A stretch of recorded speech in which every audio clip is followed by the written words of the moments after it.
I've had a strong feeling that I don't belong here, that this isn't my home, since I can remember. My father was abusive, and his aggression was unpredictable on a daily basis. He also hit my mother and sister. I was 12 when my parents split. Part of me was relieved, but another part of me was unhappy because of the drastic changes. My oldest sister attended college in another state. My mother was depressed, but she was also really wonderful, caring, and supportive of me. I began hanging out with the wrong people. Some of my pals were pleasant and trustworthy, while others seemed to betray my confidence. I ran away from home when I was 15. I've had some terrible street situations, such as being kidnapped by a crazed cocaine dealer. I suffer from PTSD, which began with my father when I was very young. Now, rather than trying to please people, I'd rather be alone with only a few pals in whom I have complete faith. In 1989, I felt as if I had been in a personal conflict with a slew of callous predators. I'd been getting migraines and headaches every day for months and couldn't stand it any longer. I had been emotionally shattered. My mother seemed to be deteriorating. I had no other family for assistance, and I was surrounded by unscrupulous and immoral people. I returned to my wardrobe and waited for all of the medications I'd taken with the vodka to take effect.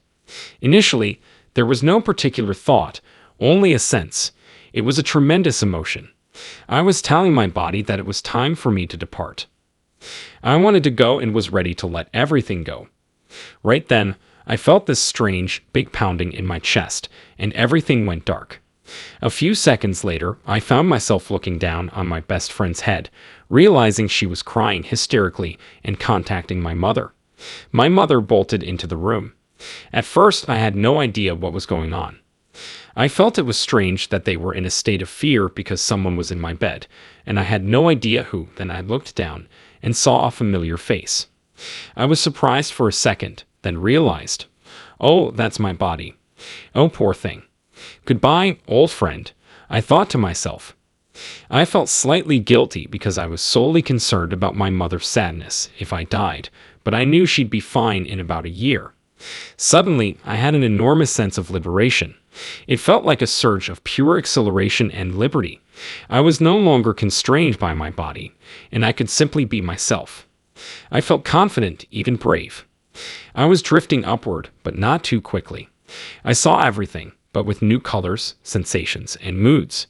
It may sound strange, but even the molecules in the wood in the ceiling that I floated through had some form of stagnant energy. I could see my townhome complex's roof and pool. Then I started moving a little quicker. I was suddenly transported past the clouds and into the heavens.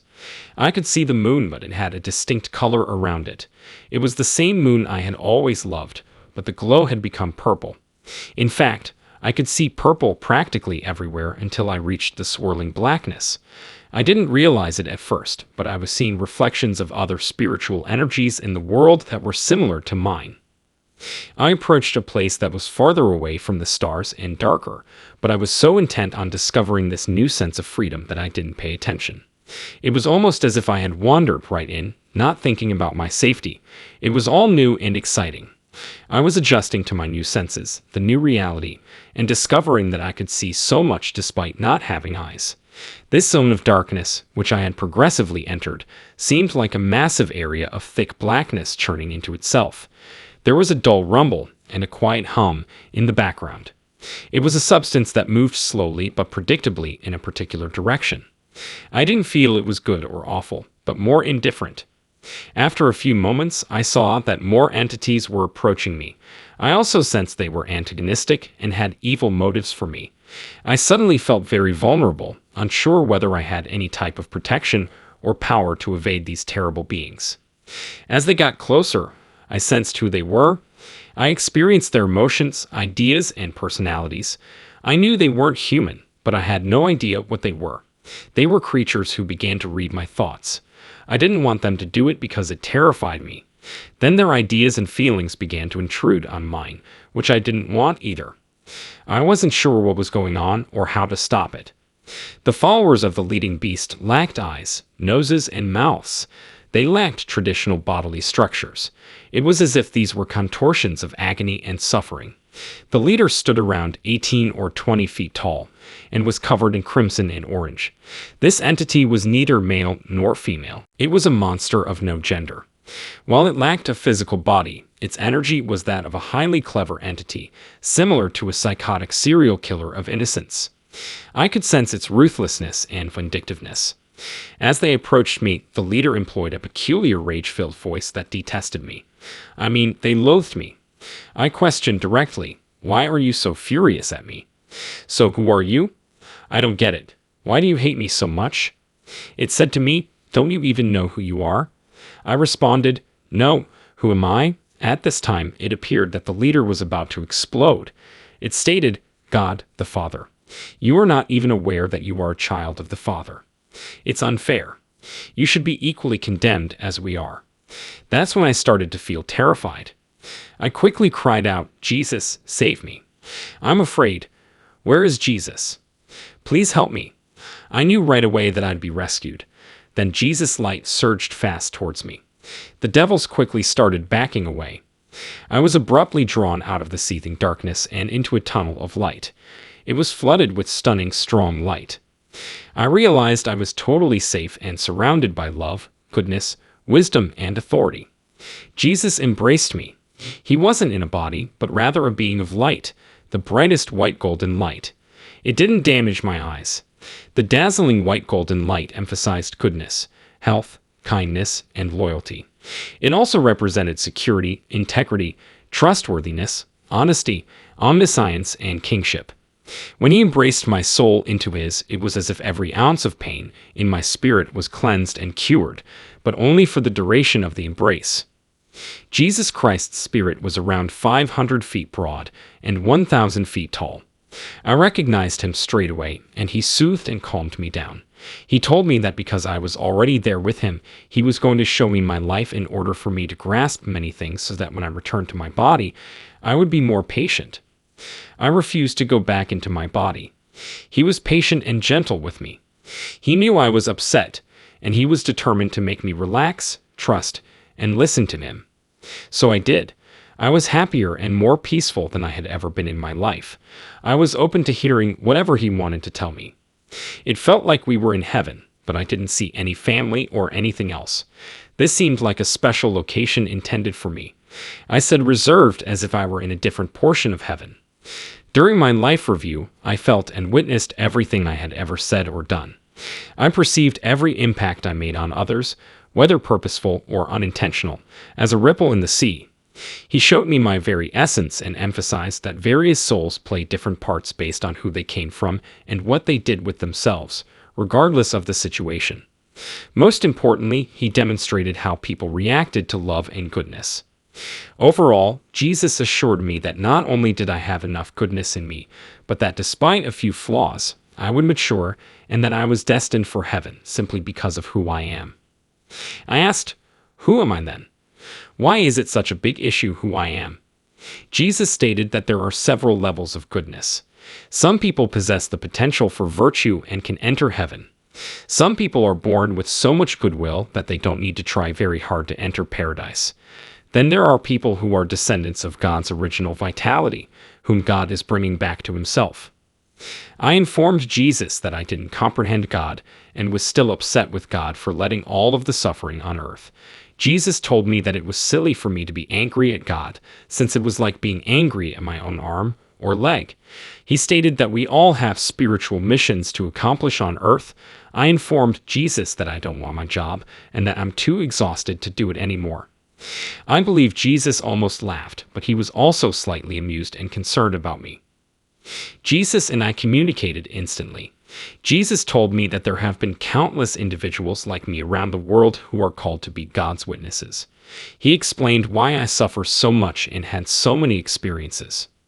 Wicked exists not because I am wicked, but because evil wishes to destroy everyone and everything that is good. Evil works via people's flaws. Jesus showed me a portion of God's cosmic order, and he told me that the one thing I wasn't allowed to take with me was the knowledge of how it all worked. He said that the knowledge would impede my spiritual growth.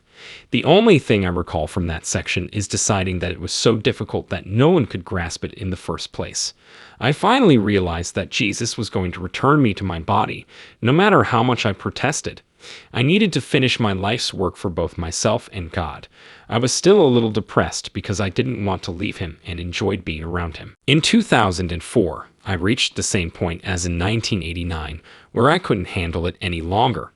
I was in severe discomfort, feeling really lonely, and the people I surrounded myself with were only using me and not being there for me when I needed support or assistance. I attempted to take my life again. I wished I would never wake up after taking the medications. I believe my entire system was overloaded with toxicity and stress to the point where the entire left side of my body became limp. My arm felt unusually heavy. I believe I suffered a TIA stroke, but I will never know for sure. I could feel what seemed like deep thunder. I sensed a voice inside and outside of my head telling me authoritatively, "I am with you. You are capable of doing this. Do not leave your place." I began crying and hyperventilating. All I know is that I felt as if I had left my body for the second time in my life. As I passed the stars, I understood that I was heading through the ceiling and across space. However, this time I avoided the darkness in the distance. I cried out for Jesus again. I saw Jesus as the glorious, bright, and familiar light of love again. But this time, behind him, I noticed a new presence that I had never seen before. The presence covered the entire area or sky surrounding us. It seemed like a vast spiritual vista, like Jesus Christ multiplied by 20 billion. It was God himself.